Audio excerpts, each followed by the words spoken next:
L'Arctique. Un endroit où la glace et le ciel se confondent à l'infini. Là où les températures descendent en dessous de 20 degrés Celsius, l'obscurité règne pendant des mois. Ici, au sommet de notre planète,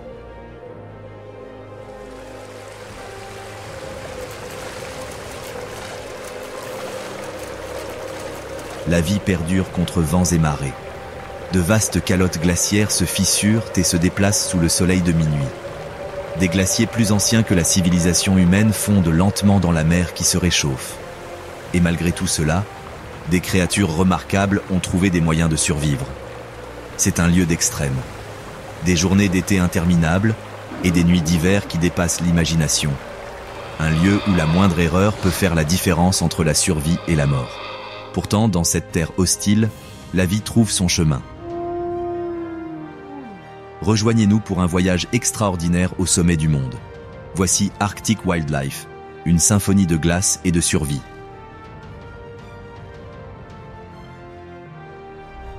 La glace bleue s'étend jusqu'à l'horizon. Des montagnes rocheuses et abruptes s'élèvent dans un ciel au ton pastel de rose et d'or. Le soleil bas dessine des ombres sur une terre qui semble immuable depuis des siècles. L'air se maintient autour de -20 degrés. Un profond silence enveloppe le paysage, seulement interrompu par les craquements occasionnels de la glace mouvante. Une ours polaire émerge, ses muscles puissants se mouvant sous son épaisse fourrure, observant son habitat glacé. C'est le prédateur suprême, parfaitement adapté à cet environnement impitoyable. Ces oursons la suivent prudemment, apprenant les règles de survie dans ce monde rude mais magnifique. À proximité, un phoque annelé fait surface par un trou de respiration, observant le paysage avec prudence avant de se glisser à nouveau dans la sécurité relative des eaux glacées.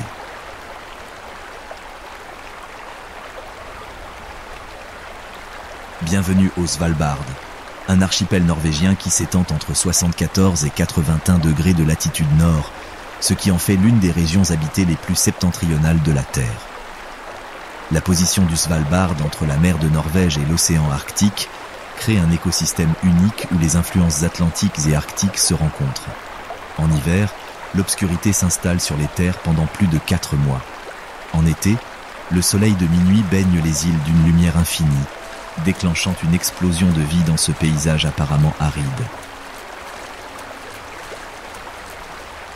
La présence humaine reste ici minime, avec seulement 2500 habitants sur l'ensemble de l'archipel, dépassés en nombre par les ours polaires. La lumière du matin illumine une vaste banquise.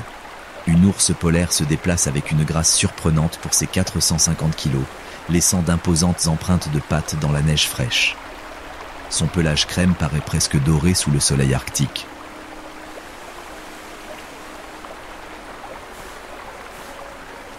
Cette femelle adulte a élevé avec succès ses petits, maintenant dans leur 2e année.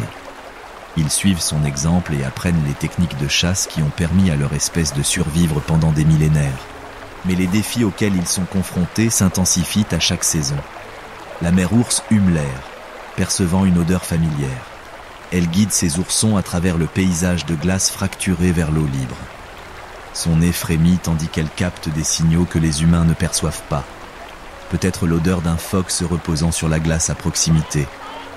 Avec une patience étonnante, elle se positionne près d'un trou d'aération. L'attente commence. Les minutes se transforment en heures tandis qu'elle reste immobile, économisant sa précieuse énergie. Son métabolisme ralentit, sa respiration à peine perceptible dans l'air glacial. Soudain, elle bondit en avant avec une puissance explosive, enfonçant ses pattes massives dans l'eau. Un phoque annelé, surpris, est entraîné sur la glace. La mise à mort est rapide et efficace, car la survie ici n'exige rien de moins. Les petits observent attentivement, leur avenir dépendant de la maîtrise de ses compétences.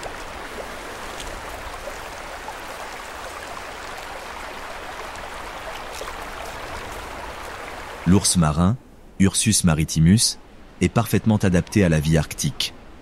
Une épaisse couche de graisse lui assure isolation et flottabilité pour nager entre les glaces. Sa fourrure blanche, transparente et creuse, retient la chaleur tout en offrant un camouflage parfait. Ses pattes massives ont également de multiples fonctions.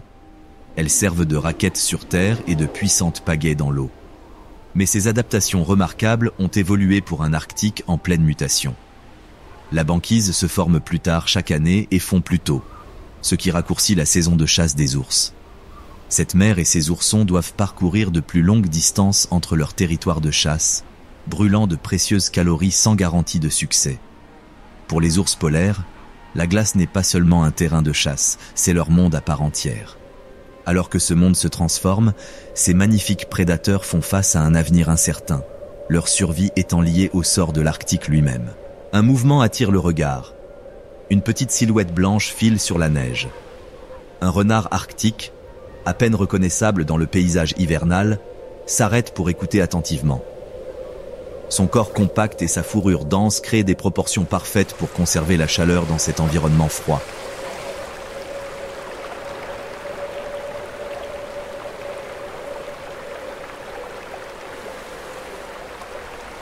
Mesurant moins de 30 cm et pesant à peine 5,5 kg, ce prédateur pourrait sembler peu adapté aux conditions arctiques.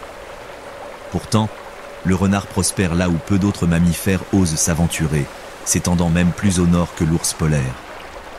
Le renard penche la tête, les oreilles rivées sur un bruit sous la neige. Il bondit vers le haut, plongeant tête la première dans le manteau neigeux avec une précision remarquable. Quelques instants plus tard, il émerge, un lemming fermement serré dans ses mâchoires. Cette technique, appelée mousing, permet au renard de détecter des proies se déplaçant jusqu'à 60 cm sous la surface de la neige. Son ouïe est si fine qu'il peut localiser les petits mammifères avec précision, même dans l'obscurité totale ou en cas de voile blanc. À l'approche du printemps, ce renard connaîtra une transformation remarquable. Son pelage blanc d'hiver sera progressivement remplacé par une fourrure brune et grise, lui permettant de se fondre dans la toundra estivale aussi parfaitement qu'il s'intègre désormais à la neige hivernale. La vie du renard arctique suit un cycle d'expansion et de déclin lié aux populations de lemmings. Les années d'abondance, une seule famille peut élever jusqu'à 15 petits. Les années de disette, ils peuvent ne pas se reproduire du tout. Cette stratégie biologique leur permet de tirer profit des bonnes conditions tout en conservant leur énergie pendant les périodes de disette. Contrairement à de nombreuses espèces arctiques, le renard n'hiberne pas et ne migre pas. Il est plutôt devenu l'un des systèmes d'isolation les plus efficaces au monde. Son épaisse fourrure hivernale possède les meilleures propriétés de rétention de chaleur de tous les mammifères, lui permettant de rester actif jusqu'à moins 50 degrés Celsius. Alors que le crépuscule baigne le paysage d'une lumière bleue, le renard se dirige vers un terrier établi depuis des générations.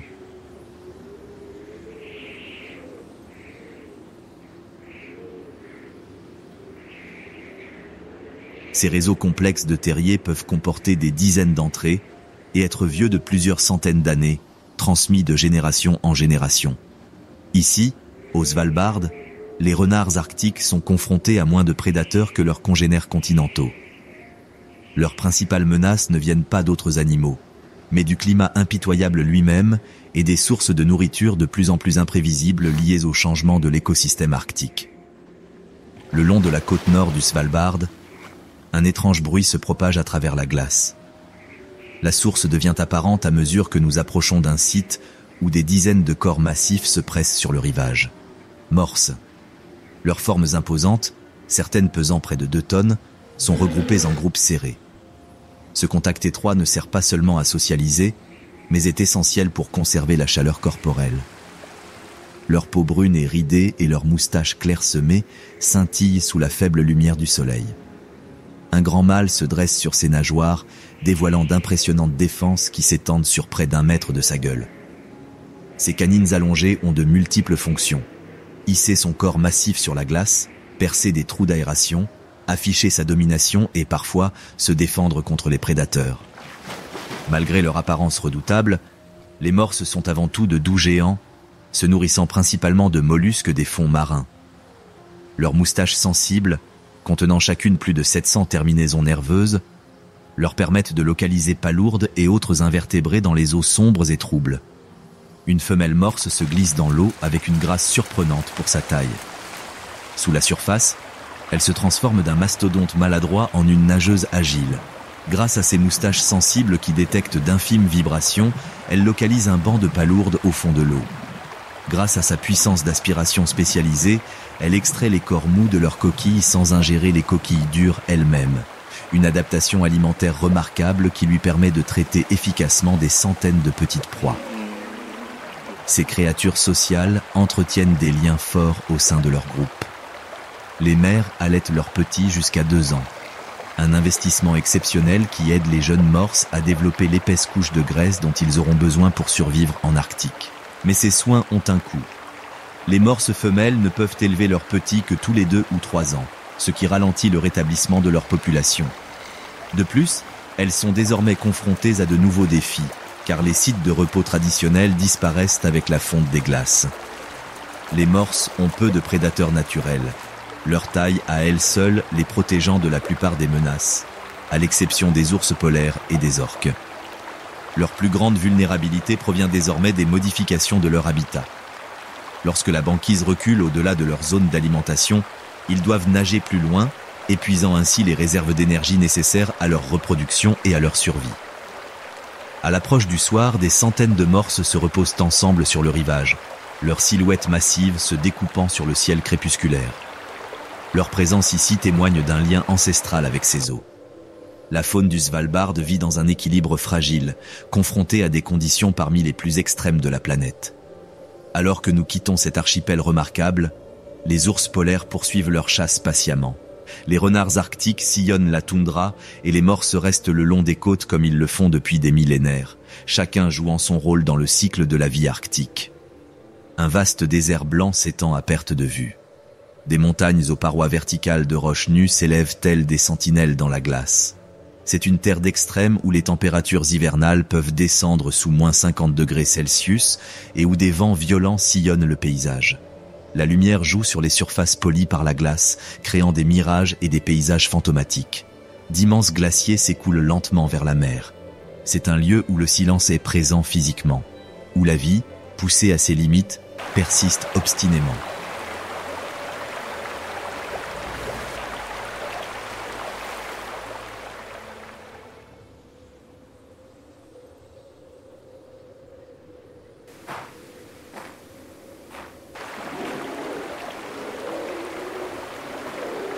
Bienvenue sur l'île d'Ellesmere, la partie la plus septentrionale du territoire canadien et la 10e plus grande île de la planète.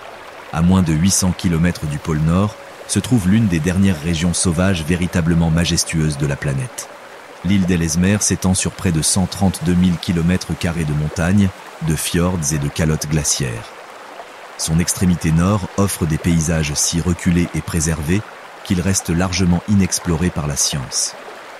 Le parc national Kootenay-Park, qui couvre le 5e nord de l'île, accueille moins de 50 visiteurs par an. L'intérieur de l'île est agrémenté des imposantes montagnes Grantland, dont les sommets culminent à plus de 2400 mètres.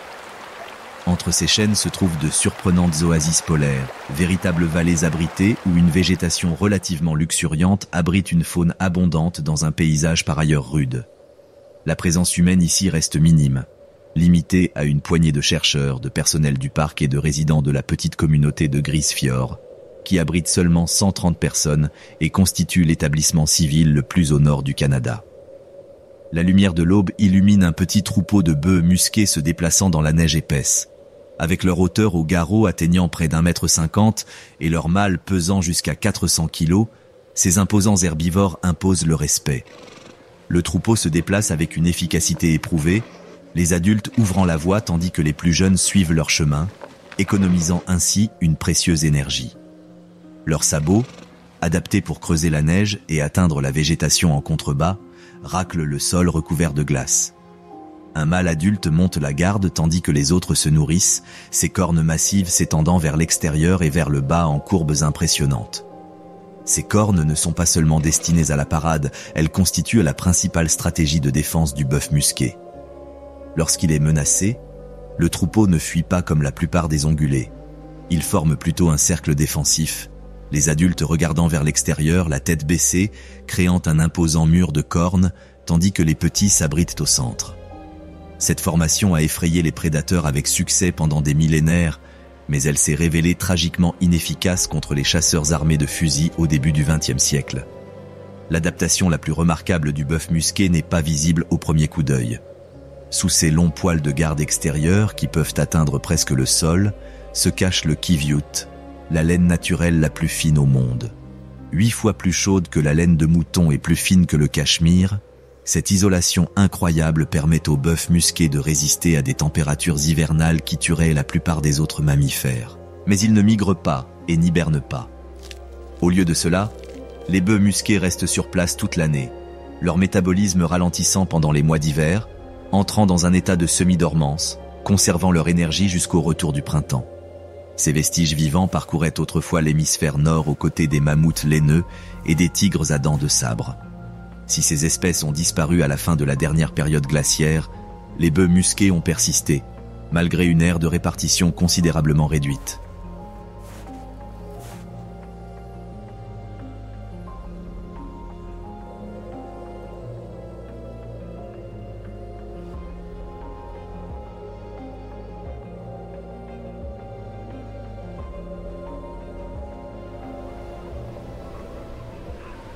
Au début du XXe siècle, la chasse commerciale les avait presque éliminés d'Amérique du Nord. Les efforts de conservation entrepris dans les années 1930 ont contribué au rétablissement des populations. Aujourd'hui, environ 700 bœufs musqués peuplent l'île d'Ellesmere. Alors que la courte journée arctique avance, le troupeau poursuit sa quête incessante de nourriture, creusant dans la neige pour atteindre saules, carex et lichens. Leur système digestif spécialisé extrait un maximum de nutriments de ces ressources alimentaires limitées, convertissant la cellulose en énergie avec une efficacité remarquable. Dans cet environnement hostile, où les saisons de croissance ne durent que quelques semaines et où l'hiver domine le calendrier, la présence continue des bœufs musqués témoigne de la résilience de la vie et des adaptations remarquables qui leur permettent de prospérer là où peu d'autres créatures peuvent survivre.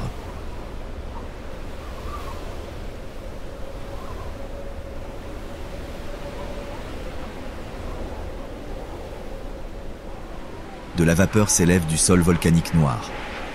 Une cheminée géothermique libère la pression des profondeurs de la Terre, projetant des nuages de vapeur sur une Terre étrange et insolite.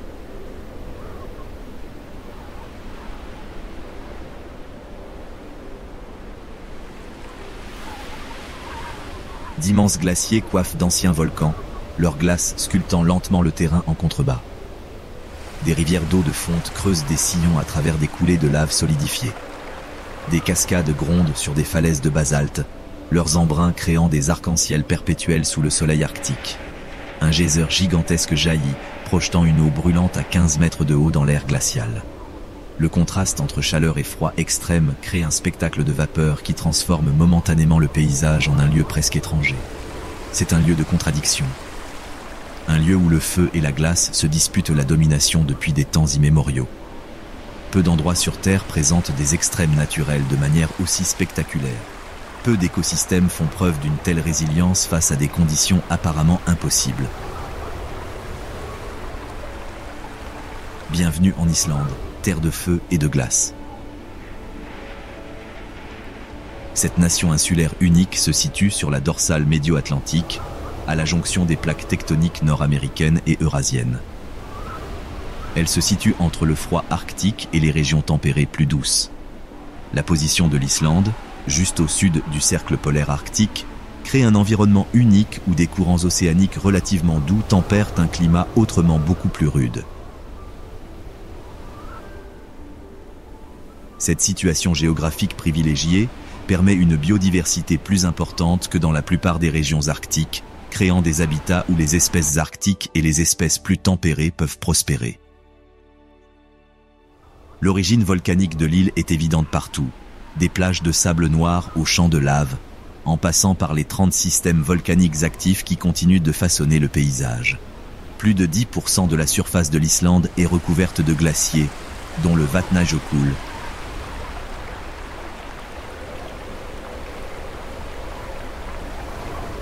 La plus grande calotte glaciaire d'Europe. Contrairement à une grande partie de l'extrême arctique, l'Islande abrite une population importante d'environ 370 000 habitants, principalement le long des zones côtières. Pourtant, de vastes étendues de l'intérieur restent des étendues sauvages pratiquement inhabitées, accessibles uniquement pendant les brefs mois d'été. La lumière matinale illumine un champ de lave recouvert de mousse dans les hautes terres intérieures de l'Islande. Un petit renard brun se déplace rapidement entre de vieilles roches volcaniques, ses sens aiguisés guettant le moindre mouvement. Voici le renard arctique dans sa fourrure estivale, très différente de son pelage hivernal blanc immaculé observé au Svalbard. Le climat plus doux de l'Islande rend la couleur bleu-brun souvent plus avantageuse que le blanc, permettant au renard de se fondre dans les paysages variés de l'île. Le renard s'arrête, la tête penchée sur le côté, l'oreille attentive. D'un bond soudain, il bondit sur une touffe de végétation et en ressort avec un petit rongeur fermement maintenu entre ses mâchoires. Contrairement aux renards arctiques continentaux, qui dépendent fortement des cycles des lemmings, la population islandaise a développé des stratégies alimentaires plus diversifiées. Durant les mois d'été, ces prédateurs adaptables se nourrissent de tout, des oiseaux et œufs aux baies, en passant par la vie marine récupérée le long des côtes. En hiver, lorsque la nourriture se raréfie, ils deviennent des charognards très efficaces, suivant les corbeaux pour repérer les charognes et parfois même suivant des prédateurs plus grands comme les aigles. Les renards d'Islande sont confrontés à des défis uniques. Seuls mammifères terrestres indigènes de l'île, ils ont évolué pendant des siècles sans prédateurs ni concurrents importants. La situation a radicalement changé avec l'implantation humaine et l'introduction de pratiques de chasse qui ont entraîné des populations de renards à des niveaux dangereusement bas. Aujourd'hui, les renards arctiques d'Islande sont protégés dans certaines régions mais toujours chassés dans d'autres, une situation de gestion complexe reflétant le statut de l'espèce à la fois en tant qu'espèce sauvage menacée et prédateur potentiel du bétail. Le renard poursuit sa chasse matinale, parcourant le terrain avec une efficacité remarquable. Ces animaux occupent des territoires allant de 4 à 20 km², ce qui est relativement petit pour un renard arctique, mais suffisant dans l'écosystème islandais, plus productif.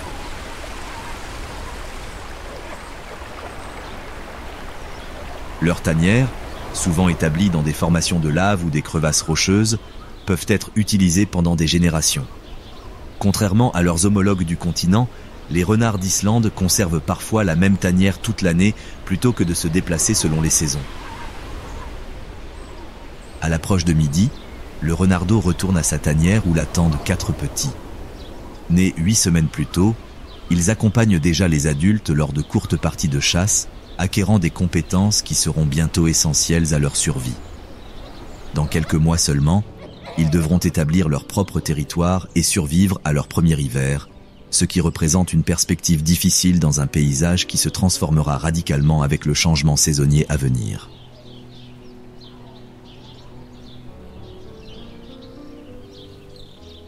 Le long du littoral accidenté de l'Islande, des falaises herbeuses surplombent les eaux tumultueuses de l'Atlantique Nord à des centaines de mètres de hauteur. Ces parois vertigineuses abritent l'un des plus beaux spectacles de la nature. D'immenses colonies de macareux moines, de retour après des mois en mer pour se reproduire sur leurs sites de nidification ancestraux. Un macareux moine atterrit maladroitement, battant rapidement des ailes, près de l'entrée de son terrier.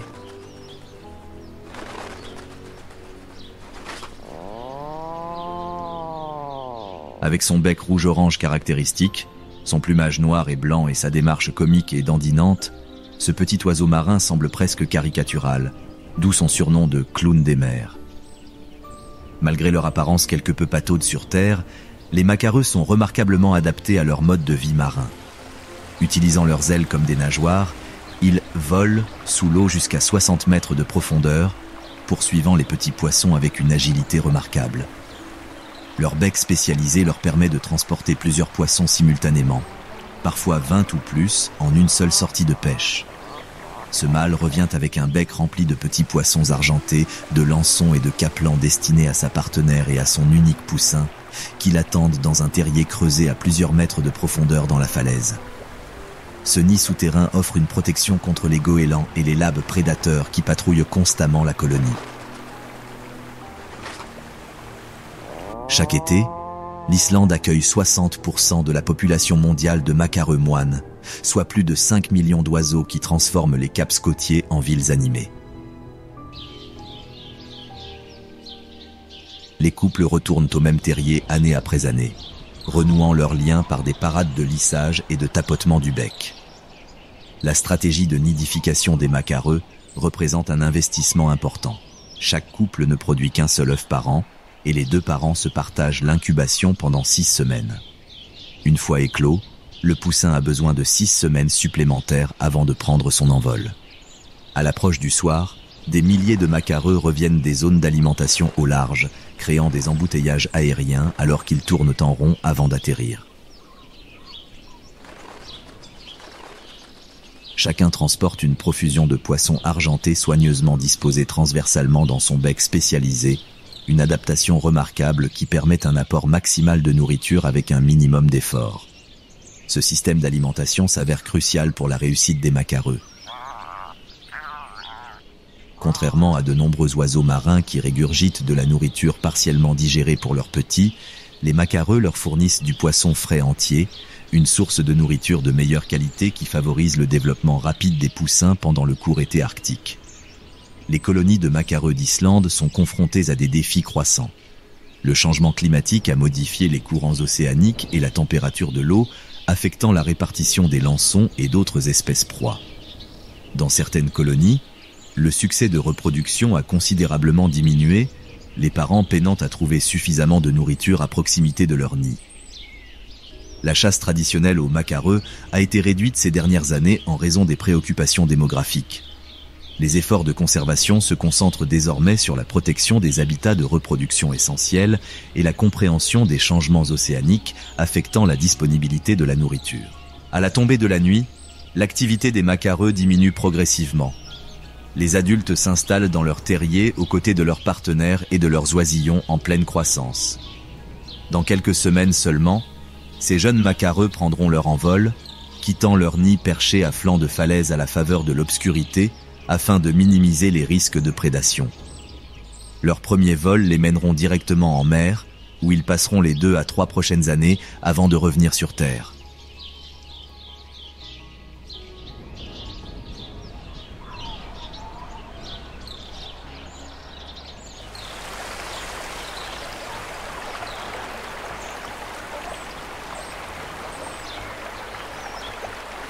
Nombre d'entre eux ne reverront jamais l'Islande au cours de leur premier hiver, parcourant des milliers de kilomètres vers des zones d'alimentation productive en pleine mer Atlantique.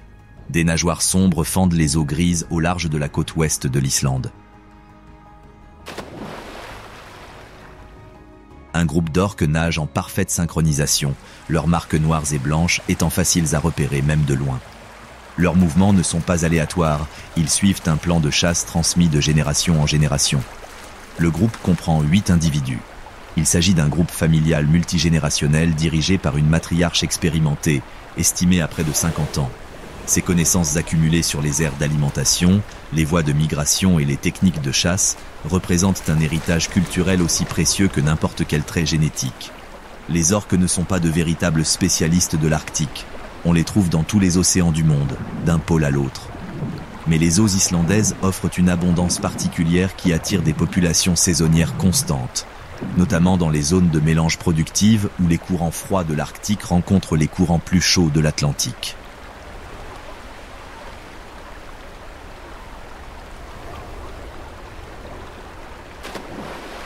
Soudain, le groupe accélère. Ils ont repéré leur proie. Un petit groupe de phoques communs se reposant sur des rochers partiellement submergés près du rivage. Les orques se coordonnent avec une précision remarquable, se positionnant de manière à bloquer les éventuelles voies de fuite tout en envoyant un chasseur désigné vers le groupe de phoques. Une vague créée par l'orque qui approche déferle sur les rochers, délogeant un jeune phoque dans des eaux plus profondes.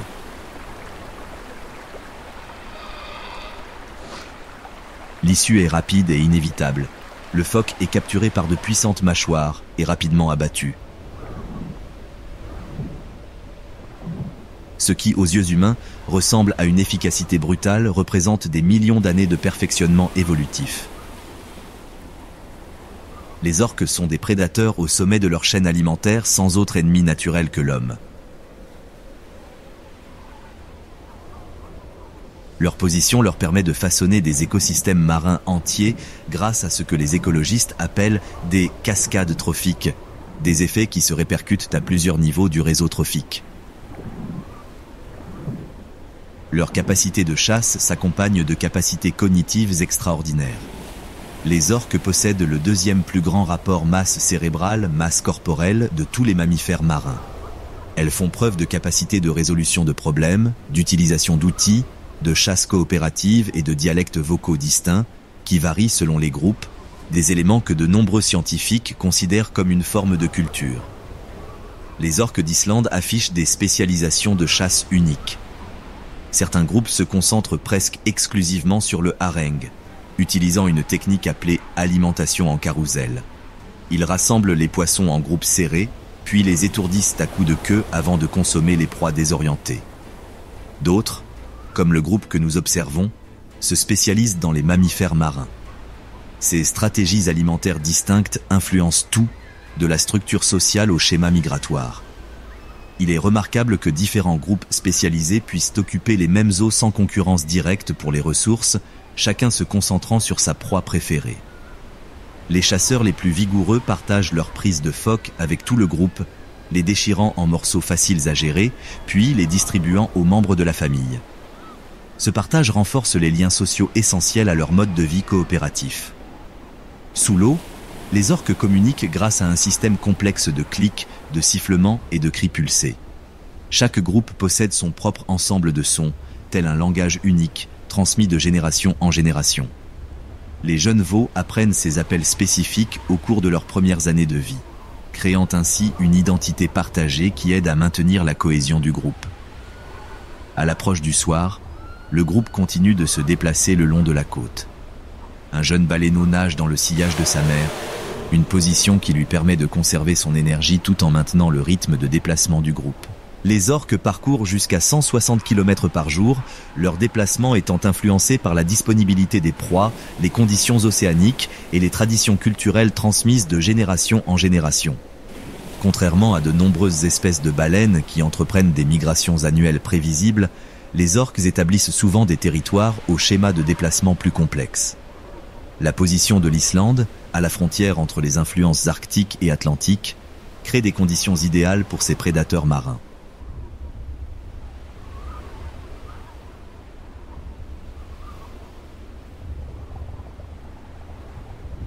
À mesure que les changements climatiques modifient les températures et les courants océaniques, les schémas de répartition des orques évoluent, ce qui témoigne des transformations profondes qui remodèlent la région arctique. L'Islande présente un écosystème arctique unique, où les forces volcaniques créent des habitats uniques au monde. Les renards arctiques poursuivent leurs chasses solitaires à travers les champs de lave, les colonies de macareux transforment les falaises côtières en communautés dynamiques chaque été, et des groupes d'orques patrouillent les eaux du large comme ils le font depuis des millénaires. Pourtant, cet environnement dynamique est confronté à de nouvelles pressions. Le réchauffement des océans affecte les réseaux trophiques marins, tandis que le développement du tourisme accroît les pressions humaines sur la faune sauvage fragile.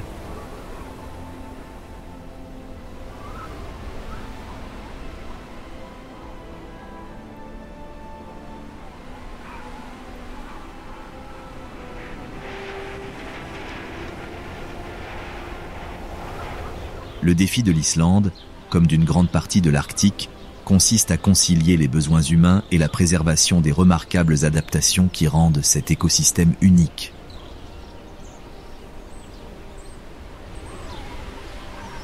Un paysage dénudé s'étend jusqu'aux montagnes lointaines. Le vent façonne les congères en forme de vagues gelées. Cette île isolée, entourée de glace une grande partie de l'année, représente l'une des réserves fauniques les plus isolées de l'Arctique. Le terrain paraît simple, avec ses collines ondulantes couvertes de végétation de toundra durant les courts étés, puis ensevelies sous la neige durant les longs hivers.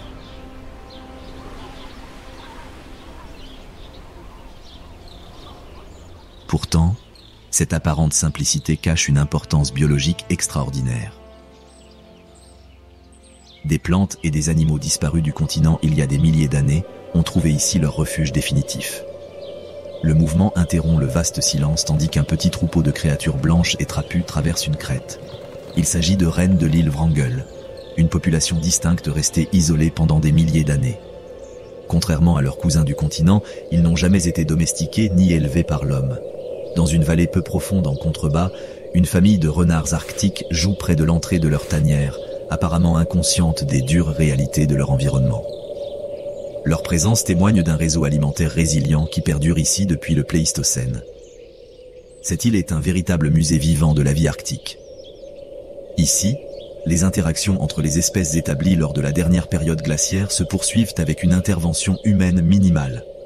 Bienvenue sur l'île Wrangel, joyau de l'extrême arctique russe et l'une des plus importantes réserves fauniques de la région polaire. Située dans l'océan Arctique, entre les mers des Tchoukhtches et de Sibérie orientale, cette région sauvage et reculée est restée méconnue du monde extérieur jusqu'à une époque relativement récente. L'île Wrangel s'étend sur 7600 km² de territoire arctique, entouré de banquises une grande partie de l'année. Son isolement a permis à la faune de s'épanouir avec un impact humain minimal. Aujourd'hui classée au patrimoine mondial de l'UNESCO, elle est une réserve naturelle strictement protégée. L'importance biologique de l'île s'étend bien au-delà de ses habitants actuels. Elle a servi de dernier refuge aux mammouths laineux, qui y ont survécu jusqu'à il y a environ 4000 ans. L'île Wrangel représente ainsi le dernier chapitre de l'histoire évolutive du mammouth. Durant les brefs étés, l'île passe du monochrome blanc à des couleurs surprenantes, tandis que plus de 400 espèces végétales, soit 2 fois plus que dans des régions arctiques similaires, tapissent la toundra. Cette diversité florale abrite la plus forte densité de tanières maternelles d'ours polaires au monde et les plus grandes échoueries de morses du Pacifique.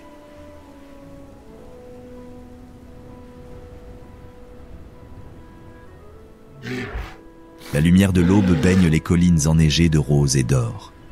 Une large dépression dans un banc de neige révèle la tanière d'un ours polaire, tandis que la vapeur d'un souffle chaud s'échappe d'une petite ouverture. À l'intérieur, une ours allaite ses petits nés quelques semaines plus tôt, dans les profondeurs de l'obscurité hivernale. Cette femelle a choisi l'île Wrangel spécifiquement pour y établir ses tanières, parcourant des centaines de kilomètres pour atteindre ce lieu de naissance ancestrale. L'île abrite la plus forte concentration de tanières maternelles au monde, avec jusqu'à 400 ours qui y viennent chaque automne pour creuser des abris d'hiver.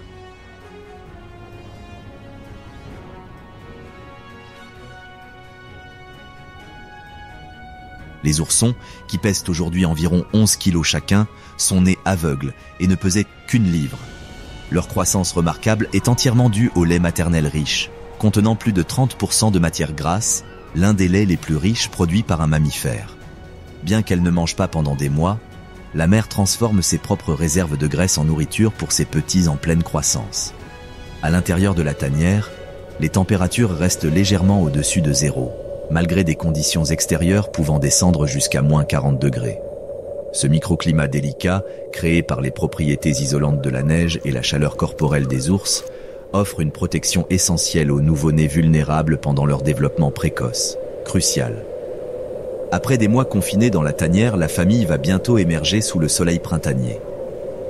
Le moment est précisément calibré et les oursons doivent être suffisamment développés pour résister aux conditions extérieures. Cependant, la famille ne peut pas attendre trop longtemps, car les réserves de graisse de la mère continuent de s'épuiser. Cette émergence représente l'une des périodes les plus vulnérables de la vie de l'ours polaire. La mère, ayant jeûné pendant 8 mois, peut avoir perdu la moitié de son poids. Les oursons, qui découvrent le monde extérieur pour la première fois, doivent rapidement développer leur tolérance au froid et leur capacité de mobilité. L'importance de l'île Wrangel pour la reproduction des ours polaires ne saurait être surestimée. Son isolement, ses perturbations humaines minimales et la fiabilité de ses glaces printanières en font une nurserie essentielle pour la population de la mer des Tchoukhtches.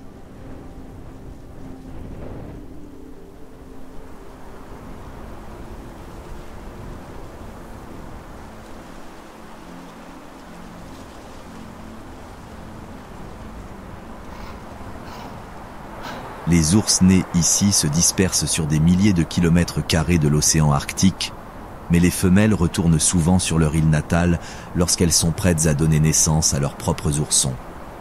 Contrairement à de nombreuses régions de l'Arctique où la glace de mer a considérablement diminué, l'emplacement de Wrangel lui a permis de maintenir des conditions de glace printanière relativement stables, un moment crucial qui permet aux ours et à leurs oursons d'accéder rapidement aux zones de chasse aux phoques après être sortis de leur tanière. Le succès de cette zone de mise bas reflète une parfaite convergence de facteurs géographiques. Les collines de l'île offrent des congères idéales pour la construction de tanières, tandis que sa situation géographique assure l'accès à des zones de chasse aux phoques productives lorsque les mères et leurs petits émergent au printemps.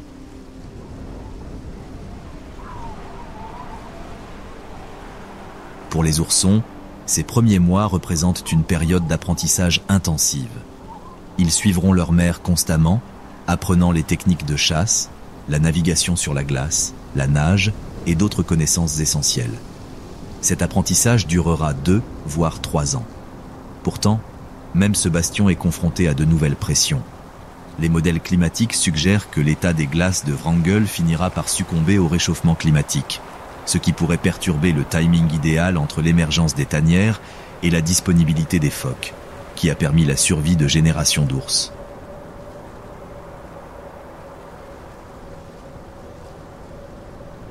Pour l'instant, l'île reste un sanctuaire essentiel, offrant les conditions spécifiques nécessaires à une reproduction réussie chez une espèce de plus en plus confrontée au changement de son habitat de glace de mer ailleurs dans l'Arctique.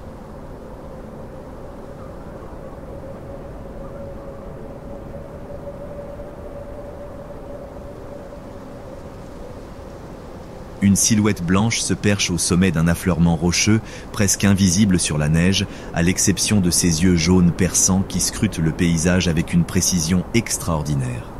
Ce harfang des neiges, mâle entièrement blanc pesant près de 2 kg et d'une envergure de 5 pieds, est l'un des prédateurs les plus efficaces et les plus beaux de l'Arctique. Contrairement à la plupart des hiboux, le harfang des neiges est diurne, actif pendant la journée, une adaptation aux variations lumineuses saisonnières de l'Arctique. Ici, sur l'île Wrangell, il vit le cycle complet du jour et de la nuit polaire, de la lumière constante de l'été à l'obscurité perpétuelle de l'hiver. Le hibou s'élance de son perchoir avec de puissants battements d'ailes, volant à basse altitude au-dessus de la toundra. Son vol, contrairement à l'approche silencieuse des hiboux des bois, est direct et déterminé. Sur l'île Wrangell, ces oiseaux ont peu d'ennemis naturels, ce qui leur permet de chasser sans la furtivité requise dans d'autres environnements. Se posant sur un autre perchoir bien en vue, la chouette reprend son observation vigilante. Ses positions de chasse surélevées lui permettent de repérer les moindres mouvements dans la végétation ou la neige, jusqu'à 3 km de distance, une capacité visuelle extraordinaire qui en fait un chasseur redoutable, même dans des paysages apparemment arides.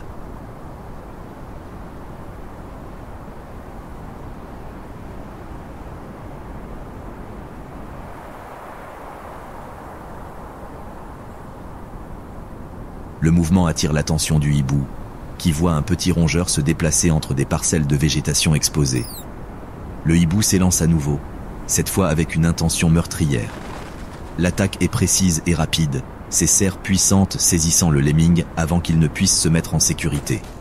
Cette chasse fructueuse représente bien plus qu'une simple survie individuelle. La disponibilité des lemmings influence directement la reproduction des harfangs des neiges. Lors des années d'abondance, un couple peut pondre jusqu'à 11 œufs, tandis que lors des années de pénurie, il peut ne pas se reproduire du tout. L'isolement de l'île Wrangell a permis à la population de lemmings d'être particulièrement stable par rapport aux régions continentales. L'absence de prédateurs concurrents et l'écosystème intact de la toundra de l'île créent des conditions où les cycles extrêmes d'expansion et de récession sont quelque peu modérés, ce qui permet une reproduction plus régulière des hiboux. Le mâle retourne dans une zone rocheuse où sa compagne entretient un nid peu profond contenant 6 œufs. Contrairement à la plupart des rapaces, les harfans des neiges nichent directement au sol, car il n'y a pas d'arbres à cet endroit pour des nids surélevés. Cette position apparemment vulnérable est atténuée par la défense acharnée des adultes et leur coloration blanche qui leur permet de se camoufler d'en haut. Ces oiseaux remarquables entreprennent des déplacements saisonniers complexes que la science commence seulement à comprendre. Certains individus restent près de leur territoire de reproduction toute l'année, tandis que d'autres migrent à des milliers de kilomètres vers le sud en hiver. Ces décisions semblent influencées par l'expérience individuelle, l'âge et les conditions locales plutôt que par des schémas fixes. Sur l'île Wrangell, une trentaine de couples se reproduisent chaque année.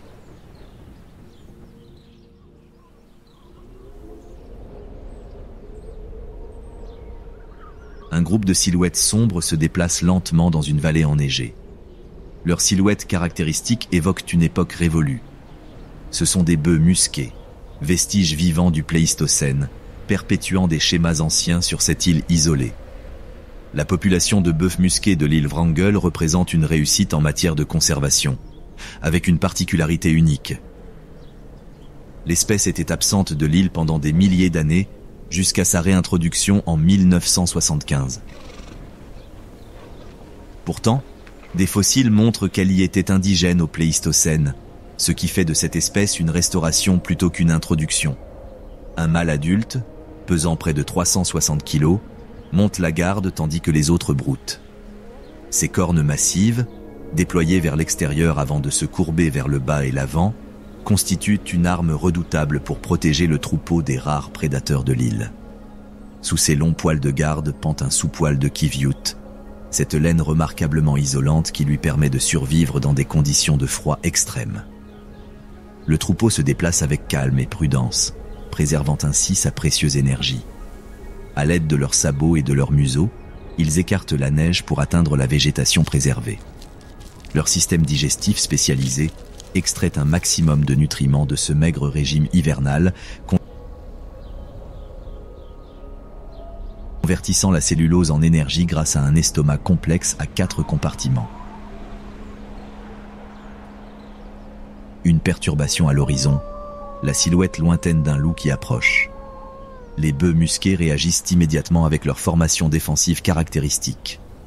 Les adultes se positionnent en cercle, la tête baissée, présentant leurs cornes à la menace.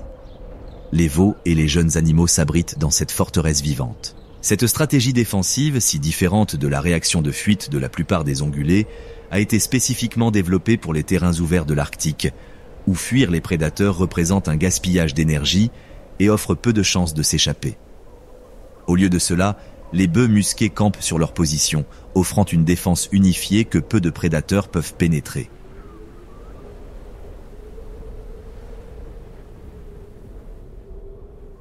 L'isolement de l'île Wrangel crée une dynamique unique entre prédateurs et proies.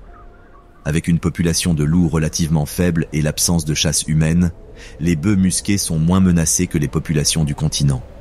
Cette pression de prédation réduite leur permet de conserver leur énergie pour faire face aux défis posés par l'environnement. Depuis leur réintroduction en 1975, avec seulement 10 individus, la population a atteint environ 900 individus, approchant la capacité de charge estimée de l'île. Leur succès démontre à quel point ces survivants de l'ère glaciaire restent bien adaptés aux conditions arctiques, même après des milliers d'années d'absence de ce paysage spécifique.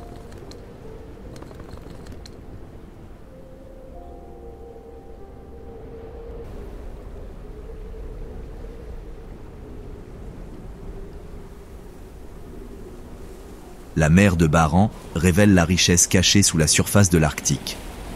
Loin d'être un désert biologique, ces eaux froides abritent une diversité et une abondance extraordinaires.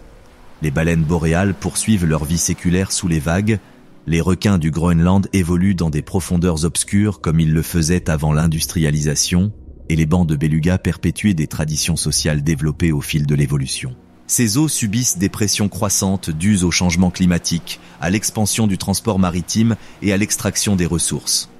Pourtant, elles continuent de fonctionner comme l'un des plus grands écosystèmes marins de la planète, un lieu où les espèces d'eau froide ont développé des adaptations remarquables qui leur permettent de prospérer dans des conditions où les humains peinent à survivre. Nous avons parcouru les régions sauvages les plus extraordinaires de l'Arctique, des banquises du Svalbard aux paysages volcaniques de l'Islande, des étendues de l'île d'Ellesmere à l'ancien sanctuaire de l'île Wrangel et aux profondeurs mystérieuses de la mer de Barents. Dans chaque région, nous avons été témoins de la remarquable capacité d'adaptation de la vie aux conditions extrêmes. Ces adaptations, perfectionnées au fil d'innombrables générations, représentent des triomphes évolutifs face à des obstacles apparemment insurmontables.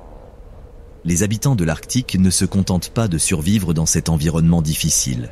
Ils ont développé des capacités spécialisées qui leur permettent d'exploiter les opportunités uniques qu'offrent ces écosystèmes nordiques. Pourtant, ces adaptations remarquables sont aujourd'hui confrontées à des défis sans précédent.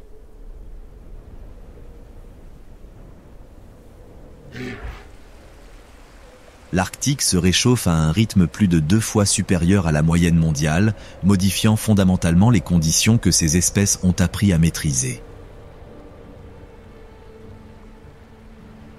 La banquise se forme plus tard et fond plus tôt chaque année. Les conditions météorologiques deviennent de plus en plus imprévisibles. Et les activités humaines s'étendent à des zones auparavant inaccessibles. Les impacts varient selon les régions. Au Svalbard, le recul de la banquise force les ours polaires à rester sur Terre plus longtemps, les séparant de leur principale source de nourriture.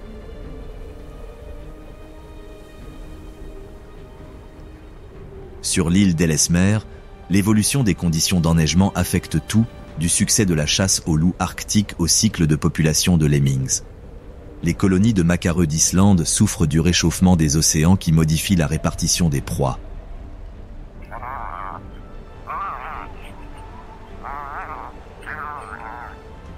L'écosystème, par ailleurs intact, de l'île Wrangel subit des effets climatiques qui pourraient à terme perturber le timing idéal entre l'émergence des tanières des ours polaires et la présence des phoques. Même les profondeurs de la mer de Barents, longtemps isolées des perturbations de surface, montrent des signes de changement de température et de chimie de l'eau qui peuvent perturber les réseaux trophiques établis au cours de l'évolution. L'Arctique a toujours été un lieu d'extrêmes et d'adaptation. Ses habitants ont survécu aux périodes glaciaires, aux périodes de réchauffement interglaciaire et aux fluctuations naturelles des relations prédateurs-proies. Mais le rythme actuel des changements met à l'épreuve les limites des espèces les plus remarquablement adaptées. Les efforts de conservation déployés dans l'Arctique visent à offrir à ces magnifiques créatures le temps et l'espace nécessaires à leur adaptation. Des zones protégées comme la réserve naturelle de l'île Wrangel et le parc national Kootenay-Park préservent des habitats essentiels. Des accords internationaux réduisent les polluants qui se concentrent dans les chaînes alimentaires arctiques. Des programmes de recherche surveillent les populations, permettant d'identifier les zones où les interventions pourraient s'avérer les plus efficaces. L'Arctique est à la fois un système d'alerte et une source d'inspiration. Un lieu où la ténacité de la vie face aux défis extrêmes nous rappelle la résilience de la nature, mais aussi sa fragilité. À mesure que la glace s'amincit et que les saisons changent, nos choix d'aujourd'hui détermineront si les générations futures pourront admirer les merveilles de ce monde gelé. Éblouis par l'incroyable faune de l'Arctique? Aimez cette vidéo et dites-nous quel est votre animal préféré dans les commentaires. Nous aimerions savoir ce qui vous a le plus fasciné.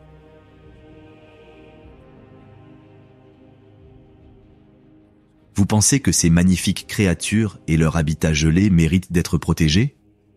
Partagez cette vidéo pour diffuser le message. Vous avez aimé ce que vous avez vu? Ne manquez pas notre précédente vidéo sur la faune norvégienne. On parie qu'il y a des espèces dont vous n'avez jamais entendu parler. Abonnez-vous et activez les notifications pour ne rien manquer de notre prochain voyage. À bientôt.